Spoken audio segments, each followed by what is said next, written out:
we do know that there is an income disparity between men and women, with women being on the lower end. So, you know, if they're not making as much money on the jobs, and a lot of times you've got single women or divorced women that have the kids, and sometimes they get that child support check and sometimes they don't. So how do you equate that they're able to save more and they're making so much less? Well, it boils down to priority. Now, we know that women, here's a demographic based on race and where they live, make between 57 cents to 77 cents to every dollar that a male makes. Right.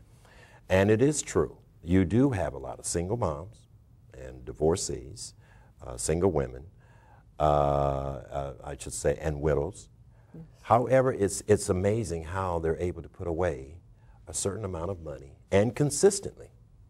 And we're going to talk about that later on in this segment, or even the next segment, where they have specific savings. And and something else too.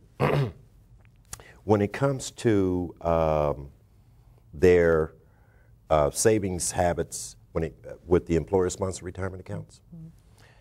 Now, they may not fully fund that employer-sponsored retirement account, but they are cognizant, or I should say, they are aware of the fact that their contribution to these employer-sponsored retirement accounts provides a salary reduction for them. It's a savings.